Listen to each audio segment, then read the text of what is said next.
How about this? Welcome, everyone.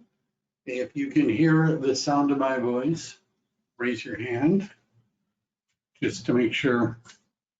All right, cool. All right. Lots of hands being raised. All right. Today, we're going to be talking about, let's see if you can see my screen. I don't know what you can see right now. Today, we're going to be talking about getting ready to write an offer, getting ready to sign a contract, getting ready to sign disclosures. Right? And the reason that I do this class is, well, let me just start with this. There's a lot of training that's available to you as a new real estate agent, or even if you're not new, I think we call those used agents, right? If you're not a new agent. There's a lot of classes you can go to. Now, if you're with my group, and let's say you're with eXp Realty, I have classes every week. People in my group, Tom Daves has classes every week. Don Yoakum has classes every week, and you can go to all those. Then eXp has 50 hours of live classes every week. There's meetings on Tuesdays and Wednesdays, and Icon meetings and Ascend meetings. And then the MLS has meetings, and the California Association of Realtors has meetings, and the Association of Realtors, your local probably has meetings and trainings and things like that. Then you could also, be Google searching and searching in YouTube, and you'll find a whole bunch of other people. And by the time you're done, you don't have any time to do anything, right? If you go to everything.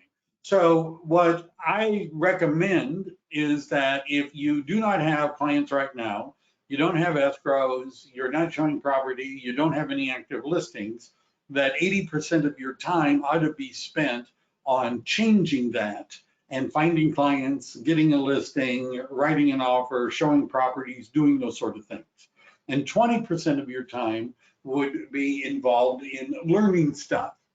Now, of all the stuff that you could learn, there's two kinds. There's what I would call the technique kind, and a technique class is where do you go and who do you talk to and what do you say? And that's a good thing because it would help you get a client. Then there is the technical classes, and there's a whole lot of things you could learn.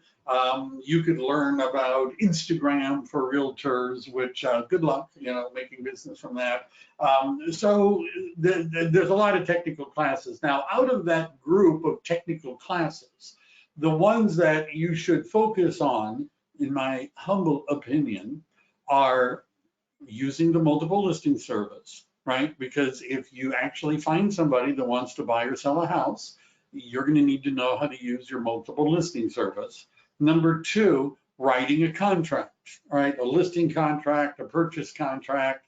And at eXp, there's contract classes every week. You ought to be going to those, right? Now, what I'm going to talk about is related to that. So after knowing how to use the MLS and knowing how to use the software to write contracts, what else technical do you really need to focus on? Well, let's see. You might want to make sure you know how to use a lockbox key, right? Because somebody wants to look at a house and you don't know how to do it, you're going to have problems, right? So what I'm going to do today is, I've done classes on how to fill out the contract. What I'm going to do today is talk about the how to save yourself a lot of time when you're doing this, right? And it's through using, a group of things, right?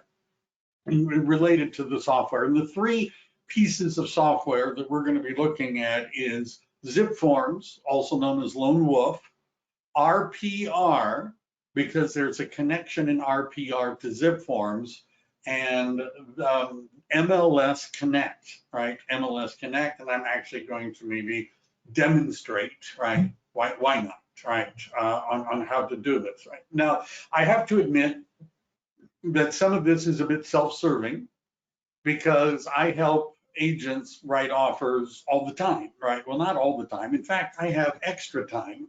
So if you had, if you are one of my people, believe me, I could write a lot, help agents write a lot more offers, right? And if you follow this system that I have, I'll be able to help agents with a lot more offers because it won't take a lot of time. So let me just give you the scenario that happens to me. First of all, if you're one of my people on my team and you don't know how to do anything, don't be embarrassed, right? Just tell me, we need to write an offer. My client wants to make an offer and I don't know how to do anything, right? I'll go through the whole process with you step by step, right? I generally can do that without getting upset or anything because, you know, I'm heavily medicated, you know, because I've been doing this for a while. So what sometimes happens is somebody says, okay, I'm ready to write an offer, and I'll say, have you ever logged into Zip Forms and set up anything there? And they're like, no, where's Zip Forms? Are your clients into Zip Forms? No. Do you know what Mls Connect is? And so that process, if you haven't set it up right, sometimes I'll watch people spend 30 minutes to an hour doing basic data entry, copying and pasting, and trying to work their way through. Whereas if you set this up, everything can be done in a couple of minutes, right? A couple of minutes. Because if you already have the templates made and the listing information imported, and you have your client's information in, now it doesn't take very long to write an offer. How much are we offering? What are the contingencies? What are the time periods? What's the loan amount? Bam, we're done, and it's done in a few minutes. So for those of you, what we're going to do is we're going to start by looking at Zip Forms, which is, let me start with this. There is something called Mls Connect. Mls Connect.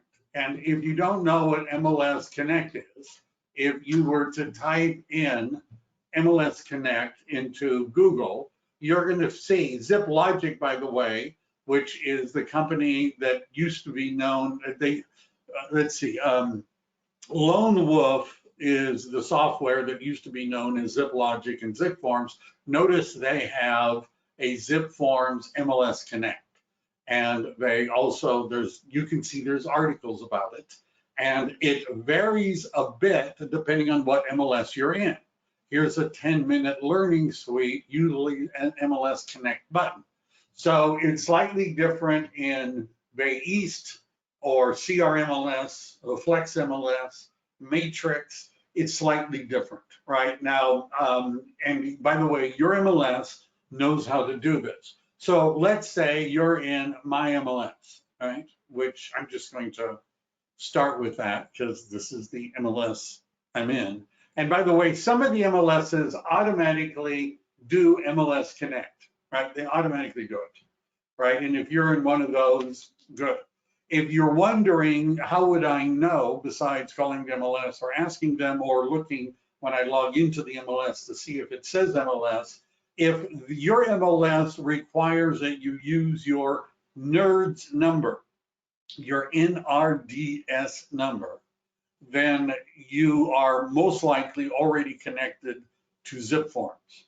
Now, if you're saying, I don't know what an Nrds number is, nor do I know how to find one, if you go to Google and you ask, how do I find my Nrds number, right, you're going to see that they're going to tell you how it is. Like, here's where is it and what is it? And let's say we just clicked on this.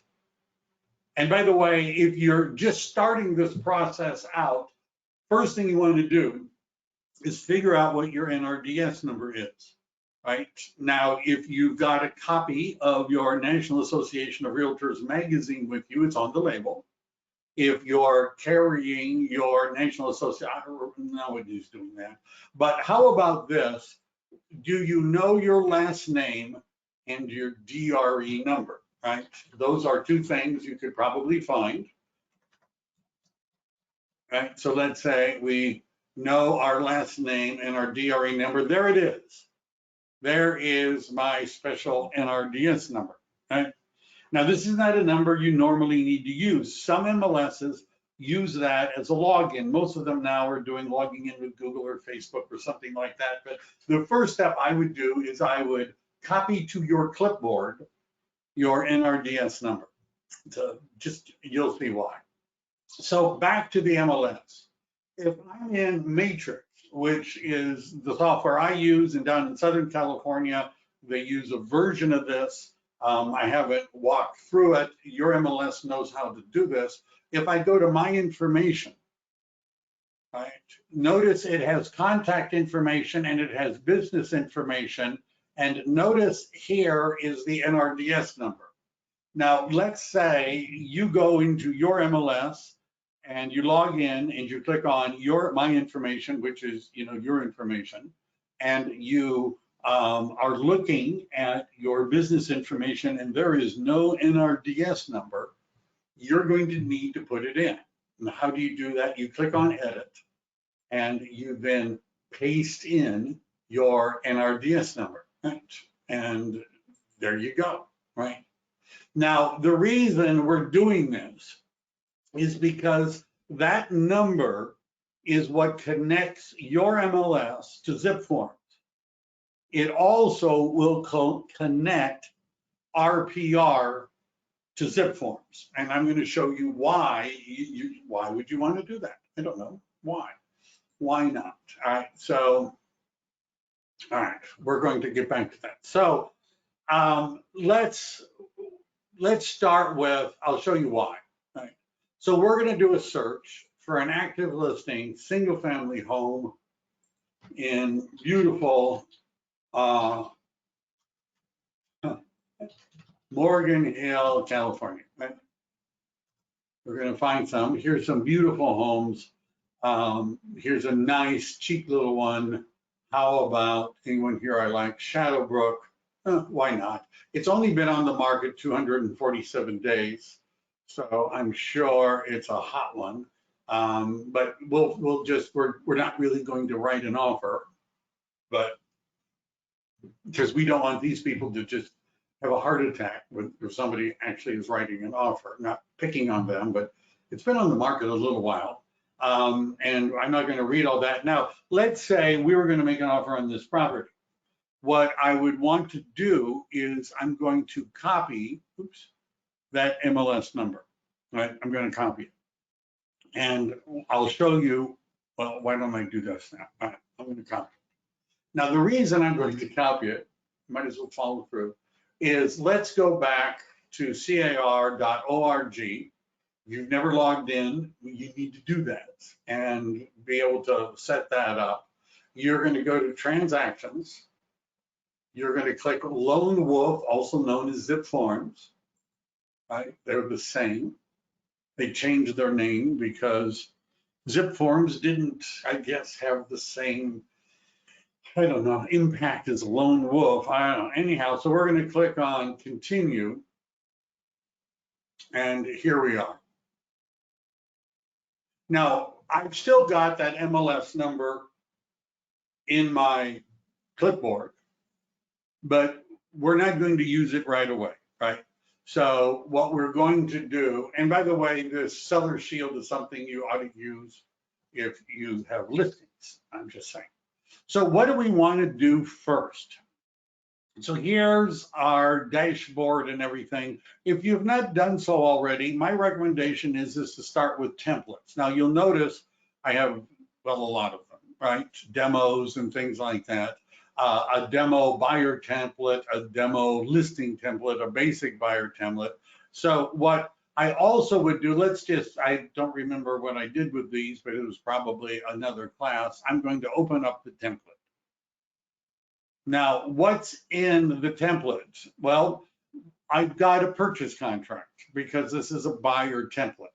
Now, you don't necessarily need to add all the forms. I used to do that. I used to go through all the buyer forms that I could possibly ever use, and then it's hard to find anything. There's this great big list of forms. Many of them are provided by the listing agent in disclosures, and some of them I don't need. And the way the contract is set up is that when you click on certain things in the contract, it'll automatically load the form. So I'm just starting with a purchase agreement, right? Just, that's it. Now, if you wanted to get, in the old days, like the new RPR that's coming out has the probate is an addendum, an advisory, the manufactured home is an advisory, And in the past, I used to have like a probate one and all the others. You don't need to do that anymore. So what else do we need to do with this particular template? We go to parties. And what we're going to want to make sure we do in the parties is we're going to go to selling, agent, and broker, because this is a buyer template. Now, apparently I haven't done this yet, but one of the documents that I've shared with you guys is, it's the only document I've shared with you. And what I've done, if you're at EXP, what I've done is I've put the basic information and I've shown what my template kind of looks like, right? So going back to the template here, I would put in my name. Try to spell it right. And we don't need an agent ID, but we do need a DRE number. We need an email.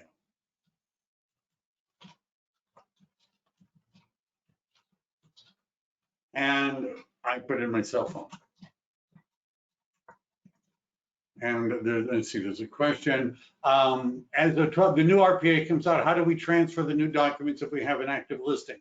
That's a different question. The new documents, it won't change any of the documents that you already have. In other words, if you've got an active listing, the new change is mostly with the RPR. They updated the list. In fact, next week I'm going to do a class on the residential listing agreement. They updated that in 2021. That I do not believe is being changed. All right, so we're going to put in our name, our license number, our email, and our cell phone. And then what we want to do, which is back here, is we're going to want to put in the name of our broker, right? And I'm not sure I'm going to fill the whole thing out because you could probably figure that out. And the reason I put this together is if you're at EXP, this is what you need to know, right? This is what we're putting in. And we put in the license number. You don't need the name of the person who is the broker, right? You don't need Deborah Penny's name there. You don't need an office ID. And you'll notice in my template, I don't have the email either. Where's the template? How about here? Right? If you look at my template, this is what I filled out. Right? I don't have their email, I don't have their phone, their fax, but I have the address, the city, state, and zip. Right? That's pretty much it. I'm already there. So I would copy this. You get the idea. We want to fill this out. So here's the street address. It's, and my program will probably remember that it's San Ramon, probably, and it probably knows it's in California. And I'm not really too sure what the zip code is without having to look at this. Here it is. And we put in the zip code, and then what else was here? There was something else. Oh, the phone number, right? Right? Why not? In case they want to call and complain about me, we put that in. All right, there we go. And is that right? Well, looks like it. All right, good enough. So now that we've done this, we're going to save it. Now, the reason we're doing this is because if you don't do that, every time you write an offer, you're going to be manually typing in your name, your DRE number, your email address, your cell phone number, the name of your broker, the broker's DRE number, the broker's address, the broker's phone number. You get the idea every single time. Whereas if we create a template, we only have to do that once. Then when we write an offer, which we're going to do in a little bit, when we write an offer, at least we're going to do the setup. When you write an offer, all you need to do is to apply the template, right? You don't have to type in all that information again. So the one thing that'll save you a lot of time is that you've already created the template with your information and your broker's information. Now, for those of you that aren't writing a lot of offers, I have some news to share with you. And the news is that not every time when we write an offer does it get accepted and the buyer buys a house. I know that seems just fantastic, but not every time. So what's going to happen is you might have to write 2 offers for a client before it's accepted, 3 offers, 4 offers, 5 offers, 10 offers, right? You might have to write a lot of offers. So what I would do if I'm, seeing that as a possibility, when I go to parties, what I would do is I would create, once I've created a basic buyer template, I would clone it by making a second one for those specific buyers, right? So if the buyers are Smith, the Smith couple is buying the house, I might have the Smith buyer template. Now, what I would be doing then is in buyer number 1, I would be putting in the name of the buyer. So we just have to put in the first name. You could put in the middle name. Basically, what we want it to do is to reflect the way the buyer would like to see their name on a deed. That's actually how I say it to people, right? We need the name the way it's going to appear on a grant deed. In other words, we need your legal name, your full legal name, right? And we put it there. And then we put in the buyer's email address. We don't put in the phone number. We don't do anything else, but the buyer's name and the email address. Let me just emphasize that, just the buyer's name and the email address. And the reason is that in most of the time, there isn't even a place in the form to populate this other information. And if there were, do you really want to be telling the listing agent your buyer's home address or their phone number? You might find this hard to believe. There's actually agents out there that might contact them to see if they could double in the transaction. I'm just saying, why bother? Now, if you know that the buyer is an LLC or a trust or something, and you could set that up right here. I'm not going to get into that. Notice there's an address book.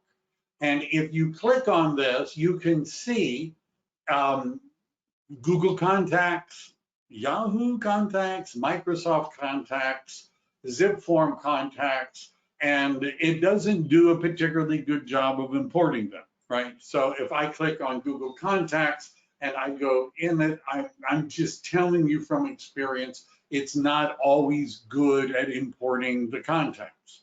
But what I would recommend that you do if you have a buyer, and the buyer is serious and you think you're going to write more than one offer, is once you've created the basic buyer template, create another template, which you can just copy, right? There's a way of copying a template, right? I'll show you this. If we go here to templates, and I'm going to go back to my list of templates, and let's say here, you can see these are names of buyers that I've worked with. So here's an EXP buyer. I click on this. Notice it says copy, right? So we're in templates right now. So once I've created my basic EXP buyer template and I have a particular buyer that I'm working with, I'll copy that template and now I'll add the buyer's name, their full name and their email address, nothing else. And what that means is I don't have to do that. I don't have to do that every time I write an offer. You see, what some agents do is once they've, I was about to say because they're lazy, time efficient. So what will happen is the agent will write an offer on one property and it's not accepted. And then now the client wants to write an offer on another property and the agent is saying, wow, I do really want to go through it. Why don't I just clone that first offer, right? I'll just go in and change the offer I wrote before and I'll put in a new address and stuff like that. Now, the hazard of doing that, because frankly, I've done that too in the past. The hazard of doing that is sometimes there's boxes and things we've written in on that old offer that we don't want on the new offer.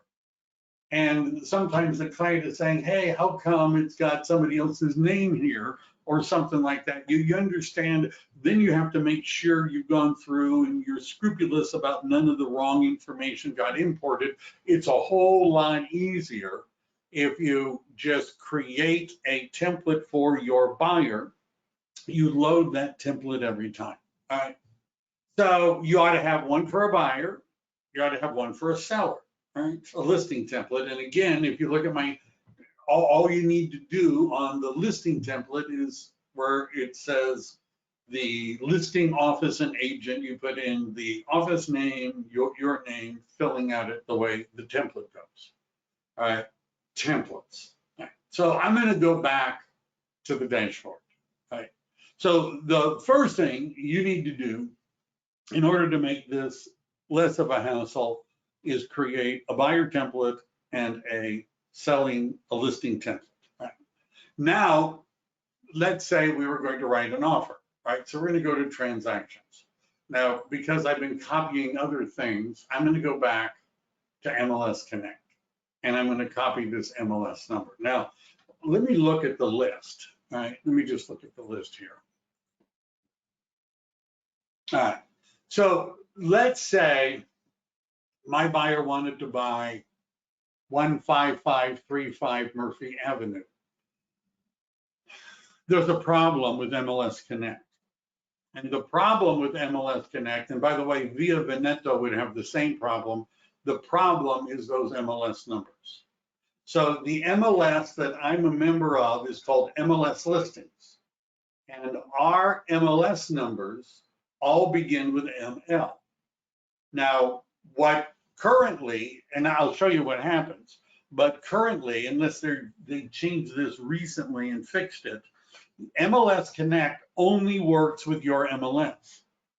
So if your MLS all of it begins with ML and you're trying to import a CC or a BE, that's a Bay East, or a BA or an ME or something, it's not going to work. But let's just start with hopefully an easy one. So we're going to take this one. We're going to copy the MLS number. All right. So let's say my client wants to buy this house, right? They want to buy this house. So I'm here at the dashboard, right? Just make sure everybody knows where we are. I'm here at the dashboard. See, there's a new transaction. Now, I also, by the way, could have put in information about my buyer here. And by the way, if I load it in the contact, zip forms contacts, I can find it and put it in other forms, but I usually just do it in the template. So notice there's a button that says new transaction. If I click on transactions, there's a button that says new. Now, we're going to do this and then I'm going to go through something else about setting it up. So here are our choices. New listing, new offer, new lease listing, and then quick sign. Quick sign is something we would use, let's say if we were going to be signing disclosures, which I might even talk about. Let's say it's a new offer. There we go. Now, and again, yours looks maybe a little bit different depending on the MLS you're in, but I'm going to go to Mls Connect. And by the way, if you're at Mls Connect and you do not see MLS list here, then it is not set up. And you go down here, we paste in the MLS number without the spaces. Include property photo, why not? I don't even know where it appears, but why not? We click on find. We let it spin around for a moment. There it is. Now, what I usually do because I'm lazy is while I'm looking at this, oops, it's not letting me do it. I'm going to use the listing. I'll be lazy later. All right. So now what I do because I'm lazy, why won't it let me do this? All right. Residential. Let me just, now it's going to let me do it. No, it's not. That's weird. All right. So what you would do is put in the address of the property, right? And so I used to be able to copy and paste it right from there, but you know, whatever. All right. Now, for example, yeah, and it found it. If this was usually what we do, don't necessarily, putting in the name of the buyer isn't a good idea. Like Billy and buyer's transaction, because now it's connected to a person and not to a property, and it's not going to work as well. Trust me, it won't work as well. So we want it to be why not the address of the property, right? Shadowbrook Way, it's residential. You have to click on the box. It's active. Notice it says templates. Ooh. So if we've created templates, notice you can see I've got templates for individual people. Here's a template I've created, EXP buyer. I click on that. I click on save. And what it's doing now is it's importing all this information from the multiple listing service into zip forms. So I don't have to type in the address of the property. I don't have to go look up the APN number. And sometimes I look at the parties. It's put in the listing agent. It's got me as the selling agent. More parties, if I click on parties, sometimes it brings in the seller information, sometimes it doesn't, right? Sometimes it just doesn't, right? But let me just go back to summary. So Mls Connect imported the information, it's there, whatever. Now, parties, notice I didn't, because I didn't, buyer number one, buyer number two. Here, let me just see. We're just going to use Billy Buyer. Okay. How about Billy? Okay, thank you, Billy. So since I've done this, his name is Billy and last name is Buyer, and there's his address, and I click on save. And now I've got the buyer in, I've got the listing agent. I don't necessarily have the seller's information, right? It would be nice if I knew who the sellers were. How would you find out who the sellers are? Well, first of all, you could look them up in RPR or in the tax records to see what's the name of the owner of the property. You could do that. Sometimes that information is not correct. Why wouldn't it be correct? Well, let's say somebody died. The husband died, the wife died. One of the names is no longer around. Now, the public record doesn't necessarily get updated. If there's two names on a deed and one of those people dies, it doesn't necessarily get updated anywhere in the public records. And so now you're putting in the name of somebody who doesn't exist, which is going to be a problem. So how would we know who the sellers are? And the best way to know is if the listing agent has provided disclosures like a TDS or an SPQ or a prelim. Then not the prelim, by the way, might have the deceased spouse's name on it, but who signed the seller property questionnaire, who signed the transfer disclosure statement, right? That usually is printed out someplace and you could get the name. If you don't know the seller's name, we leave it blank. And now that's something for the listing agent to put in. And by the way, if you're a listing agent, it's sort of a pain adding that sort of stuff. I'm going to show you quickly some software that will do that. But this is one of the other good reasons to have a TDS and an SPQ as something that can be downloaded, because you have now communicated to the buyer's agent the names of your sellers as you want them. So we have documents, right? And there's this particular one, I really don't need all these. Anyhow, so if I click on the purchase contract just to see what it looks like, I notice some agents use seller on record. I don't know what that, you mean seller of record? I don't know. It's in a contract, it would be good that you actually said the name of the people in the contract rather than describing the name of the person on the contract. Because if you say seller on record and somebody's died, right, you know, the easiest thing to do if you're the listing agent is to give the buyer a TDS, right? And then it'll have the names. And by the way, if you're a buyer's agent and you're wanting to know how many sellers are they, look at the TDS. And if you don't know, I just leave it blank and they can figure it out. So notice how it's imported information already. I don't have to type it. right? Notice all over the place, it's got information. And now all I have to do is go through and click boxes and click boxes. And I notice sometimes it doesn't have the DRE number of the agent for some reason, right? I don't know why. Sometimes it doesn't include it. You need to get the DRE number of the agent. And if you're wondering how would I possibly do that, usually it is in the MLS, right? So this is LA is listing agent license number, right? So, and that is what it looks like it did, because this isn't perfect. It looks like what it did is, which one is this? Oh, wrong one. 015, 011. So it did not import the listing agent's number. We don't really want it. Right? We would put it in here. All right. Now, MLS Connect. I'm going to go back. Go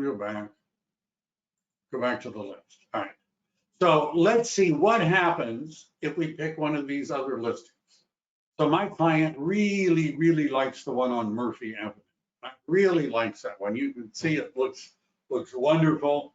You've got room to run around, right? You know, you've got room to running around. It's only been on the market 236 days. All right, and so here's the MLS number, right? We're going to copy that. And then we're going to go back here and we're going to try a new one, a new purchase, MLS Connect. We're going to pop that in. We're going to get rid of the space. And we're going to click on Find. And notice it didn't find it. Why didn't it find it? And the answer is because it says CC and not ML, right? It's a listing in my MLS area, but it isn't in my MLS, which means MLS Connect will not work. So, oh my God, what are we going to do? Right? So if you notice that, we're going to make this a little bit smaller. If you notice that, you grab the address and you go to our friend, the Realtors Property Resource, RPR, and you drop in the address and you let it rip. There it is. Notice it's got, now, there's some weird thing going on with this. I don't know why. It doesn't do it, then it does do it. We'll take a look at it. So anyhow, here it is. Now, as I scroll down, notice evaluate is something you've heard me talk about when I talk about how to evaluate a investment property. But notice this symbol over here. That's Zip Forms Lone Wolf Connect. So if I click on that, and let's say if I already had a transaction, I could start it. But if I say new transaction and it's a purchase and I click on OK and I go to Zip Forms, and the interesting thing is that if I do this, it opens up in another tab, whereas the other one opens up in another browser window. I don't know why, but this is fine for me. I hit continue. And now what it's doing is it's importing what it knows from RPR. Notice it's got the address of the property, it's got the assessor's parcel number, it has the legal description, not that you're ever going to use it. It's got stuff, right? It's got stuff, and it's even got the name of the seller, kind of, sort of, and more parties. Notice what it did not do is it did not import the listing agent's information, right? It didn't do that. And the seller, I don't know, that doesn't really seem like the entire seller's name. So what you could do is either, if they have a disclosure, you could use that, or you could just look here, and the owner's name, according to RPR, is Jose A. Sanchez. Notice it didn't import very well. MLS Connect works better than the RPR import. It does, but it still saves you time. By the way, if it's a listing and you can do MLS Connect usually doesn't work on a listing, because if you're going on a listing appointment, it's probably not in the MLS right now, right? That's why you're going on the listing appointment. So if you want to import the information into the listing agreement, you would usually start at RPR, but you're going to probably have to clean up the owner's name, and even RPR knows who the agent is and their license number and things like that, but that's also probably down here into the MLS, right? So it's not as easy. Why is a guy from Palo Alto using a CC MLS number? I don't know, right? I don't know, but anyhow, he's doing that. So you might want to, oh, it's the co-listing office, whatever. So you see what I'm saying is that the RPR import is not as good, not as clean as the MLS Connect, but it still imports information. It still saves you time. So once we've done that, by the way, we would then go over here. So is this is this one here, summary signed with, we go to summary, apply template. So right now we've just imported the information. We would click on apply template. We would go and find, you know, a template, and we would apply it. And now we've imported some of the information from RPR. We've put in our information from our template, and we're ready to start writing the offer. Can you use Realist to get the owner's name as well? Good, yes. However, Realist and RPR are generally pulling from the same source, right? So just, and by the way, not everybody that's hearing the sound of my voice has Realist. Realist is the tax data. So let's say we're looking right here at this listing. Notice this little button, tax data. And this is what Realist looks like, and there it is. Notice it says the same as what RPR says. And that's because how does RPR know the name of the owner? They, you know, import it from the tax data. This is the tax data. This is the same thing as what you would see in Realist. That's what that's coming from. And if you don't know, then you just, you know, leave it blank.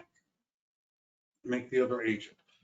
Can I see your can you show us how to create a similar, how to talk to the listing agent whose listing has been on the market?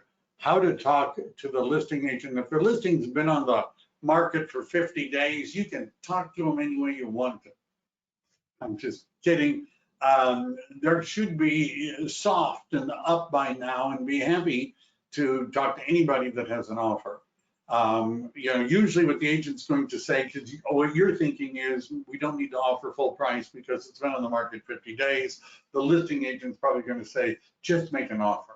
I'll present it, just make an offer. Sometimes they'll say no, they'll turn it down. Let's talk about RPR, right? And then I want to, so how is my RPR set up? I've got my logo up here. If you haven't set up RPR, you click on next to your picture, you go to profile, and you can, I upload, I don't know if I did that. A lot of times the logo is automatically uploaded by the brokerage. I uploaded my picture. The information here is automatically about the brokerage. I put in my phone number. That's not a real fax number. I didn't put that in. I've got that stuff. I don't worry about websites and things like that. Now, for some reason, it was having difficulty with this. I just don't know why. But if you're looking for what is your MLS, sometimes, for some reason, every once in a while, it'll just do this. And I don't know why it was doing that. But notice I'm already here, right? So I don't know why. And it keeps doing this. I do not know why. All of a sudden, it started to show this high desert thing, which I'm not a member of. And so I'm going to, I get rid of it, but it doesn't go away. That was its issue, right? So what do I have? This is what it should look like. MLS listings, or if you're not in MLS listings, it should have the name of your MLS and whatever you use as your agent ID. in our MLS, agent ID is the DRE number. Now, if you're wondering what's CREXI and what is that and why would I want it, CREXI is a program that connects to RPR commercial, and it's a way of searching for commercial properties. And you're all given a CREXI account as one of the perks of paying the California Association of Realtors dues every year. And since I sometimes use CREXI, I've connected it. But if you're like, I don't know what CREXI is and I don't want to know what CREXI is, then you don't connect it. You have your DRE number, you can put in designations. I have more than that, but I don't find anybody that cares. What else do I have here? Name, email, you could change your passwords, time zone, zip forms. Notice zip forms is linked. Now, if you don't have zip forms linked, you need to link it. There would be a place there to link it. What is it going to want to know in order to link to zip forms? It's going to want to know your Nrds number. That's what it's going to want to know, because the Nrds number is what is connected also to zip forms, and it's an RPR and it'll connect the two, right? So if it doesn't link, you link it. If you don't use RPR mobile, you should. I don't know. Silverline, I guess, pays for that. That's somebody affiliated with EXP. All right. The other thing, since we're talking about this, in zip forms, one of the other things you ought to do besides setting up templates and making sure your active contacts are in the system as contacts is you're going to want to go over here. Let me see what this is. Where would I find my CREXI account number? I don't think you need to do anything. I didn't put in a CREXI account number when I did it. I just connected it. And if you're wondering where is CREXI, I logged into that car.org. Where is it? Is it still there? I don't know. I don't see it. But it used to be just listed here right at the beginning. But I don't know. I'm not going to get into connecting CREXI right now, if that's okay. If you go to CREXI.com, if you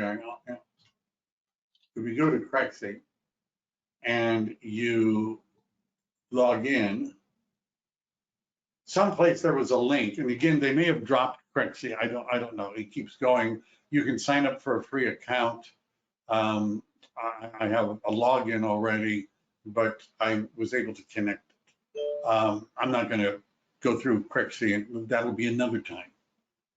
So in your zip forms, you want to go over here and click on your picture. And for some reason, my picture isn't there, but I've done it. Go to Profile and Settings. And what we want to do is make sure your name is there, your email is there, your agent license number, for some reason, I don't know why, but it's been there before. Email signature. So what I've done, you might want to format that, right? Mine looks kind of basic, right? It's got just my information, but you could make it fancy if you wanted to. You could put in links, you can put in pictures, and it will include on all of those things. So we're going to save that. Then in addition, sign-in and security, not a lot there, right? You could do two-factor authentication. I don't have people trying to hack into my account very often. Company information, it imports that. It doesn't let you really change it. You're not supposed to change it without triplicate permission from the broker. Forms, so these are the built-in libraries. I have a few extra ones because I'm special and I pay for example, I pay for some forms for commercial and things like that. I don't necessarily change any of that. Products, you get digital ink. I do not pay for other third-party e-signing systems because digital ink works just fine. I don't have any issues with it. Oops, I shouldn't have Shouldn't have clicked on that. So forms product settings. Now there's a couple things here that you might want to just look at, right? So I use digital ink. I don't use DocuSign, right? Because I'm not going to pay extra for a program that duplicates something I already have. Login, transaction list, all of that. This is something I would change. If I could make it smaller, I would. But what that is how long, when you're on the site, does it automatically save your transaction? I have put it down as the lowest number possible. So every 5 minutes, if I'm doing something, it's automatically going to save the transaction.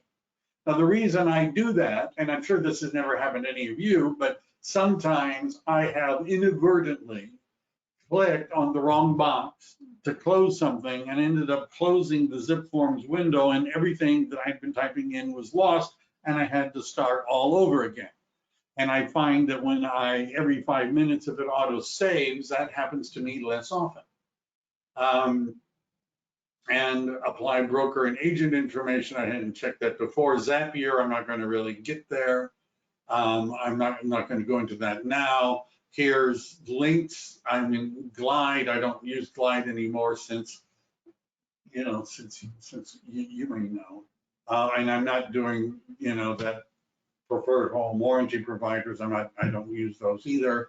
Title integrations, I don't necessarily do that, but you might want to make sure that you set it so that it saves often, so you don't lose your work. Notification settings, I don't really do anything here. I don't use the program as a CRM or for task management. I just don't, right? Because it just doesn't seem like I need to. It just doesn't seem like I need to. One other thing, that I wanted to do, let's say we're going to the transactions. Murphy, right? This beautiful, beautiful property. So let's say we're going to write an offer. And what we need is to fill out the disclosures, because the listing agent has said, I want, with your offer, the contract, I want proof of funds, I want a pre-approval letter, and I want you to sign all of the disclosures. Ooh, right? I want to sign all the disclosures. So what would that look like? Well, what I've done is, this is just a sample, right, from a listing that we were, talking about. Here's a receipt. Now, this isn't all the disclosures. This is just a receipt. Now, the part of this one is simple because it simply wants the signature and of the agent and the buyers. Now, sometimes you're going to find that the disclosures will want your name, your office name. It'll want a whole bunch of stuff, right? Now, what I have found is that although I can add text when I'm doing the e-signature, sometimes it's easier to do it in another program. Now, I'm in Google right now. This is a Google Doc, right? It's a PDF, but I'm going to go over here, and one of the free programs that I use is called Doc Hub. And what I'm going to do is I'm going to launch Doc Hub, and it's warning me that Doc Hub is going to know everything about me. It'll be bored. So I'm going to sign in with Google. It doesn't normally make me go through all this. There we go.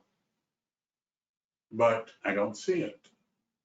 Is this one that I just did? How about here? Try it now.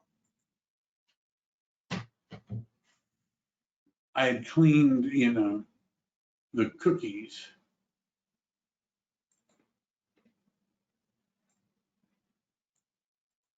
What am I doing? Make sure that you trust Doc Hub.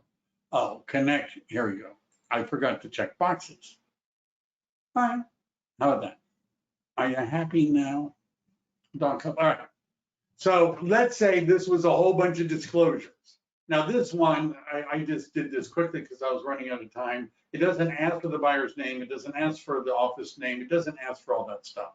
Now, what I would have done if there's a whole bunch of disclosures to sign, I would have created a text document, and I would put in my name,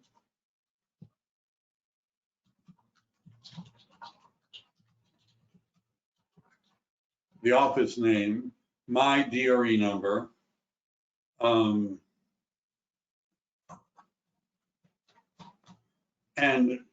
the office DRE number. And if I had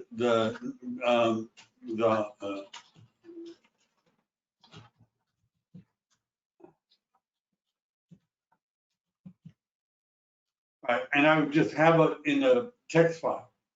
So what I would be doing is I might copy this. So let's say, and I would keep the text file, handy.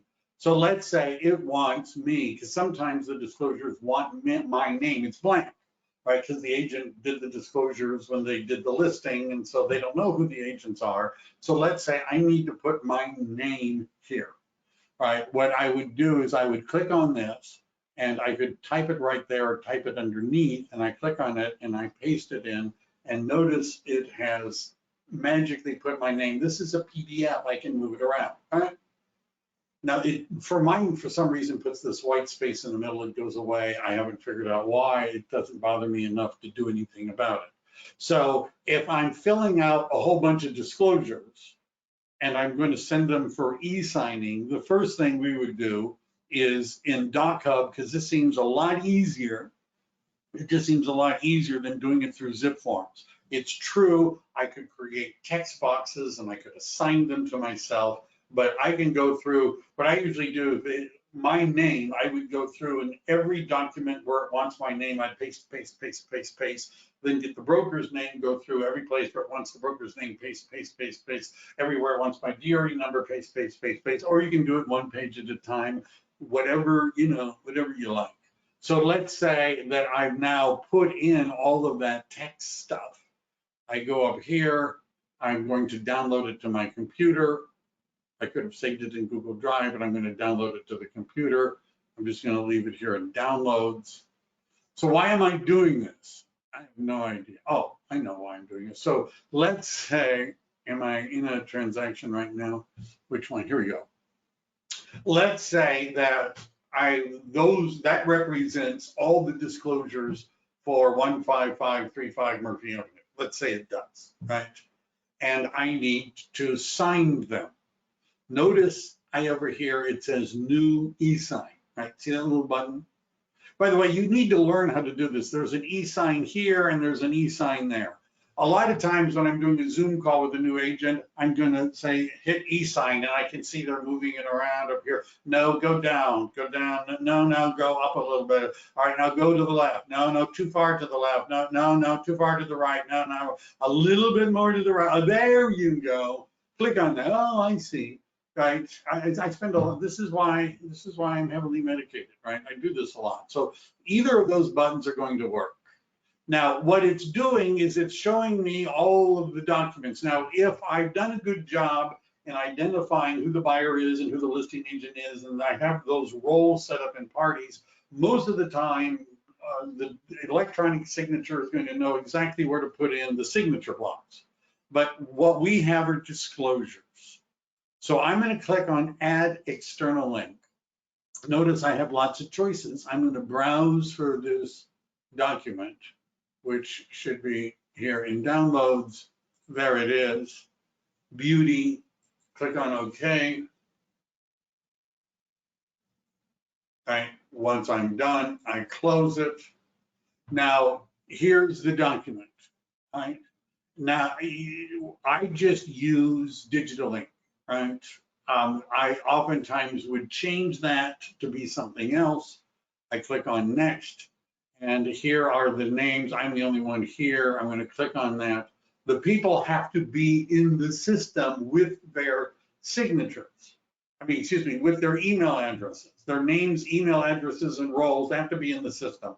By the way, if you're representing the buyer, we do not send documents to the seller for signing. We don't know their information anyhow. So I'm only going to do one because I'm just doing this for funsies. I'm going to click on Next, and it's going submission failed. Oh, thank you very much. Failed to get the receipt. It's not working. Why not? Why not? I don't know why. So for some reason, it didn't like the document, which is not something that normally happens to me. Let me go back. Let me try. That was weird. It knew you guys were going to be watching. So let me just try e-sign new. This is a little bit different. Add external document, browse, downloads. We do this often. So this is another one, an external document. I could add that too, just so I get something. So here are the two documents. I don't know why it didn't do it. Digital ink, next. Who's going to sign it? There's only one person here with an email. That's me. We close. We go to next. Are you happy now? All right, it looks happy now. So this is a Fentasign. And what you do is you scroll down here. So we click on drag and drop. Now, if I had the buyer in there, I would say sign here. Right, now the buyer is not there, but right. So if there's only one party, right? So I put that there. I put that there. Now, if this was a real one where I had buyer one and buyer two, and I had their names and I had their email addresses, on that drop down arrow, they would appear. And then I would select buyer number one, and I would drag the sign here, and then the date, and then buyer number two, I would select it up here, sign here, and the date. And then click through, sends it out for e-signatures. Everything's cool. Everything's cool. And now we have it all signed, right? So I use DocHub for adding in those words. There's other programs. I have a PDF reader named Foxit that allows you to type on PDFs. I've just found it's easier to use another program to do the typing on the listing agents PDFs, and then just use this program to sign the stuff and put in the dates. It's just a preference. All right. How are we doing? Was that more than enough? All right. I hope you found that helpful. Ways of saving time when you're, I'm not seeing any other questions. So thank you very much for participating today. Hopefully when you guys tell me you want to write an offer, it won't take me an hour to get it all set up. Thank you very much. Stay safe out there, everybody, and I'll see you next time. Bye, everyone.